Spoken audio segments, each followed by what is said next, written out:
Assalamualaikum warahmatullahi wabarakatuh. Bismillahirrahmanirrahim.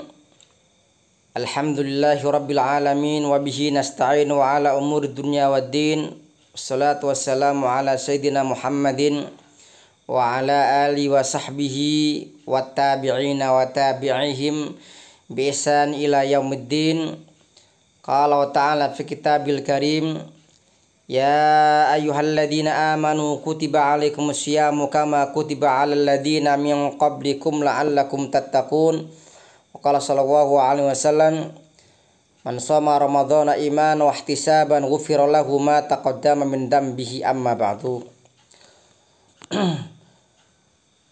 Pada pertemuan yang kemarin pada kultum Ramadan edisi yang sebelumnya kita sudah membahas mengenai tentang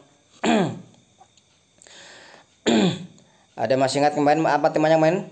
Kawadirul Madaris Ar-Ramadhaniyah, yaitu output dari madrasah Ramadan. Dan pada pertemuan yang sebelumnya kita sudah membahas bahwa di segala dimensi dalam kehidupan kita, di sana pasti ada yang namanya proses, ada yang namanya usaha untuk mencapai pada sebuah keberhasilan. Oleh karena itu, untuk sampai kepada keberhasilan itu di sana ada bagaimana tekad yang kuat, ikhtiar, kemudian usaha yang berlipat-lipat, kemudian doa, kemudian bertawakal kepada Allah Subhanahu wa taala. Dan terkait mengenai Ramadan ini, maka tentunya mari kita memohon kepada Allah Subhanahu wa taala, karena Allah lah zat yang memudahkan segala urusan hamba-hambanya. Allah lah zat yang memberikan segala ya hal-hal yang mudah bagi mereka yang berada di jalannya, sebagaimana dalam sebuah ayat, walladzina jahadu fina lanahdiyannahum subulana, orang-orang yang mereka berjuang di jalan kami maka kami tunjukkan mereka subulana, jalan-jalan kami. Oleh karena itu maka pagi ini kita memulai untuk kultum pagi ini dengan saya mengajak kepada diri saya khususnya dan kepada panjenengan semuanya yang menyimak mendengar kultum ini maupun menyimak secara secara online melalui media YouTube dan yang lain atau Facebook. Saya mengajak marilah kita terus meningkatkan syukur kita kepada Allah Subhanahu wa taala, karena hanya dengan syukurlah segala sesuatu hal yang terkait nikmat-nikmatnya, baik nikmat yang secara kasat mata maupun nikmat yang tidak kasat mata, Allah memberikan janji la in syakartum la azidannakum. Jika kalian bersyukur maka kami tambahkan untuk kalian. Semoga dengan kita bersyukur di bulan Ramadan ini, salah satu di antara janji Allah adalah Allah akan menambahkan, semoga kita masih diberikan tambahan lagi untuk bertemu dengan bulan Ramadan di tahun-tahun yang akan datang ya. Semoga kita diberikan panjang umur, barokah, manfaat, penuh dengan rahmat pertolongan Allah Subhanahu wa taala. Kalau kemarin kita sudah membahas di pertemuan sebelumnya tentang mengenai output madrasah Ramadan, dan sudah kita bersama kita kaji bahwa dari semua yang mereka berpuasa, tidak semua mereka berhasil. Dalam ilustrasi yang kami sampaikan kemarin adalah seperti ketika induk ayam ya, itu mengerami telur-telurnya, ada 15 telur misalkan, apakah semua telurnya menetas? Mungkin bisa menetas semua, atau ada sebagian yang gagal menetas. Begitu juga dengan Ramadan, banyak mereka orang-orang yang berpuasa, kata Rasulullah, kam min saimin laisa lahu min syamihi illal ju'u wal atas.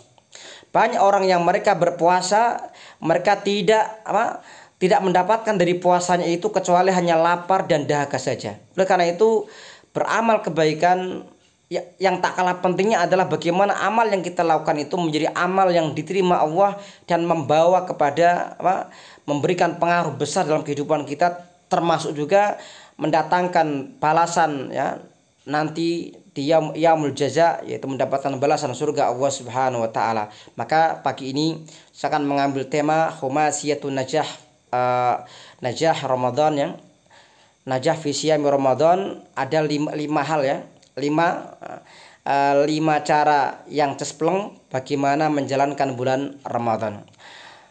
Yang pertama adalah bagaimana cara kita menjalani Ramadan dengan sebaik-baiknya. Yang pertama adalah al-amal fi Ramadan imanan wa ihtisaban. Kita beramal di bulan Ramadan ini dengan keimanan wa ihtisaban, dan mengharapkan pahala Allah Subhanahu wa taala.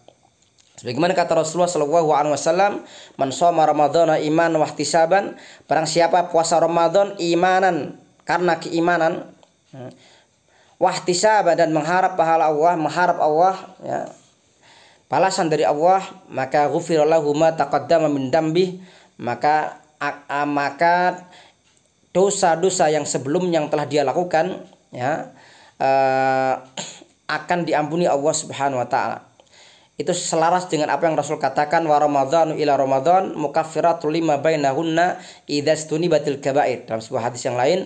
Dan Ramadan kepada Ramadan yang lain, sebagaimana Jumat ke Jumat yang lain, Ramadan ke Ramadan yang lain, iku mukaffiratun lima bainahunna, akan menjadi pelebur dosa di antara dua Ramadan itu, idza stunibatil kaba'ir, dengan catatan kalau dosa-dosa besar itu dihindarkan. Itu yang pertama, itu imanan wa ihtisaban. Iman sebuah keyakinan, ya. Keyakinan kalau dalam ilmu akidah, ilmu tauhid, kita memahami yang namanya iman. Iman adalah meyakini dalam hati, mengucapkan dengan mulut, dan kemudian diimplementasikan dalam amal perbuatan. Maka kenapa orang munafik, mereka juga sholat, mereka juga zakat, mereka juga zikir, ya. Kenapa Allah tidak menerima amal mereka? Karena amal mereka tidak berangkat dari keimanan. Dohir mereka ibadah, tetapi hati mereka kufur, tidak beriman kepada Allah Subhanahu wa taala. Kenapa orang-orang aliran kebatinan itu mereka dikatakan tidak beriman? Karena mereka hanya batin saja, ya, hanya di dalam hati, namanya kebatinan, ya. Dan mereka tidak mengucapkan keimanan mereka, bahkan mereka meyakini bahwa agama itu sumbernya, kalau kita seorang mukmin meyakini Islam atau agama itu sumbernya adalah wahyu. Tetapi orang-orang kebatinan mereka memahami agama sumbernya adalah akal dan budaya manusia, sehingga dikatakan yang namanya budaya itu kan sebuah budi dan daya, hal yang dianggap baik kemudian diyakini di sebuah masyarakat, kemudian mereka mengatakan dibiasakan, akhirnya menjadi yang namanya budaya. Itu yang pertama, ya. Yang kedua adalah cara untuk menjalani Ramadan dengan baik adalah taharri syurut Ramadan wa mubtilati. Mengetahui syarat-syarat Ramadan dan hal-hal yang membatalkannya, atau dalam bahasa lain mengetahui tentang fikih Ramadan. Oleh karena itu, ketika kita menjalankan Ramadan, kita juga harus tahu bagaimana terkait mengenai Ramadan, mengenai fikih-fikihnya. Misalkan bagaimana definisi puasa. Kalau puasa itu, ini secara singkatnya, ya, puasa adalah menahan dari segala yang membatalkan puasa, dari terbitnya fajar yang shadik sampai terbenamnya matahari, ya, dengan niat yang khusus, ya, puasa Ramadan. Kemudian setelah itu kita memahami siapa saja yang diwajibkan berpuasa.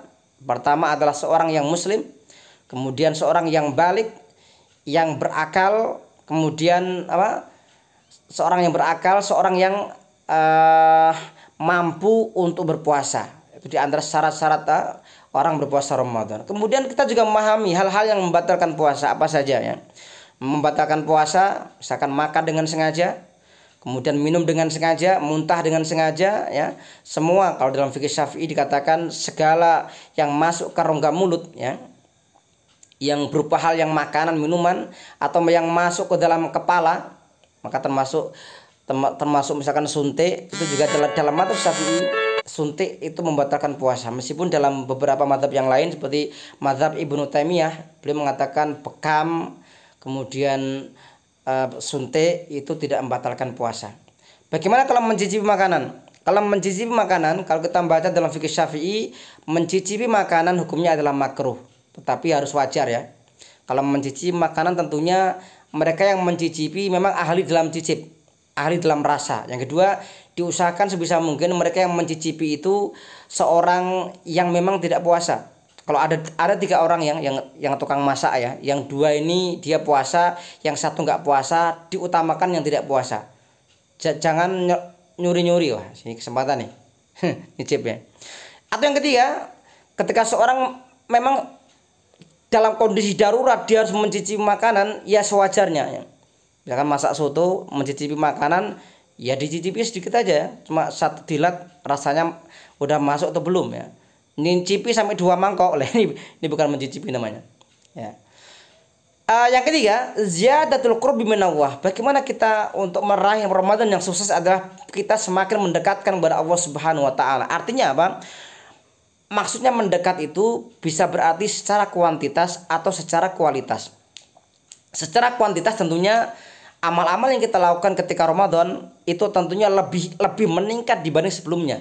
Saya terinspirasi ya, saya punya halakoh, murabi halakoh di Kartosuro. Itu ketika di luar Ramadan kemarin, para bapak-bapak itu mereka halakohnya 2 pekan sekali. Tapi di Ramadan ini setiap pekan, setiap Jumat ya, tadi malam ya saya ke sana, itu tiap pekan. Artinya ketika Ramadan kita tingkatkan. Misalkan kalau sama dalam konteks yang lain, selain Ramadan, amal apa saja kita, amal puasa otomatis ya, kemudian amal sedekah atau zikir, tilawatul Quran atau yang lain kita tingkatkan. Di luar Ramadan kita sedikit untuk bersilaturahim, Ramadan kita tingkatkan. Semakin banyak orang yang kita silaturahim ke mereka. Maka ketika kita ketemu di masjid misalkan ya, atau ya dalam konteks yang lain ya, kita semakin tingkatkan itu. Di luar Ramadan kita mampu misalkan membuat ziyadah. Ini kalau di sini di pesantren para santriwati setiap di luar Ramadan sehari berapa kalau nambah ziyadah itu tiap hari? Berapa? Kalau biasanya 1 halaman, Ramadan tingkatkan 2 halaman ya. Ramadan tuh harus kita tingkatkan. Termasuk secara kualitas, artinya kita tingkatkan kedekatan kita kepada Allah Subhanahu wa taala ya. Yang keempat adalah kuwatus silati ma'an nas. Keberhasilan Ramadan adalah ketika seorang di Ramadan ini kita meningkatkan hubungan antara hablum minan nas, hubungan kita dengan sesama kita itu semakin baik. Kita buktikan ya. Dengan mereka ya kita ketemu, saling tutur sapa, semakin ada kedekatan hati ke hati. Kemudian juga kalau ada kelebihan rezeki kita berikan ke mereka. Atau intinya bagaimana hubungan antar sesama kaum muslimin di bulan Ramadan ini harus semakin meningkat. Jangan sampai ketika Ramadan malah memutus silaturahim. Dan yang terakhir, yang kelima, bagaimana kita meraih Ramadan yang sebenarnya adalah hifdzul istiqamah fi Ramadan wa ma ba'dah. Jadi ini yang sering ya salah kaprah di kalangan kaum muslimin. Mereka memahami kalau di bulan Ramadan amalnya luar biasa meningkat. Silakan lihat kalau Ramadan di yang namanya masjid banyak tadarus. Kalau bulan Ramadan yang namanya semua kaum muslimin dari berbagai kalangan mereka datang ke masjid dengan semangatnya. Tetapi kemudian setelah Ramadan selesai, masuk 1 Syawal itu sepertinya semangat sudah mulai berkurang. Bahkan mengalami degradasi yang sangat luar biasa. Padahal sebenarnya Tuhan kita, Allah Subhanahu wa taala itu Tuhan kita di Ramadan dan Tuhan kita di selain Ramadan. Kenapa kita bedakan antara dalam ibadah kita kepada Allah di Ramadan maupun yang lain? Maka saya sering mengatakan kunci keberhasilan Ramadan adalah seandainya kita tetap menjaga semangat ibadah Ramadan itu tetap kita jaga setelah Ramadan. Kalau di Ramadan kita selalu tiap hari mendengarkan ceramah kultum ya, siraman rohani, maka di luar Ramadan pun juga sama ya. Ramadan sehari kita mendengarkan ceramah 3 kali, habis subuh, kemudian ketika habis taraweh, kemudian ketika mendekati buka puasa ya. Ya. Itu ada tausiah, maka nanti ketika ada buka puasa di PPTGMI ya, kita harapkan ada salah satu yang kultum ya. Jadi atau dari ustadzahnya atau siapa menyampaikan sehari 3 kali. Dan gak masalah, setelah Ramadan harus kita jaga. Intinya bahwa mari di Ramadan ini kita tingkatkan ya semangat kita, dan terus kita jaga semangat itu sampai setelah bulan Ramadan. Demikian, semoga Allah mudahkan segala urusan kita. Sampai jumpa lagi pada sesi kultum Ramadan pada edisi-edisi selanjutnya. Aku qouli hada. Mohon maaf jika banyak kekurangan. Terima kasih atas segala perhatian. Usikum wa iyaya bittaqwallah. Wassalamualaikum warahmatullahi wabarakatuh.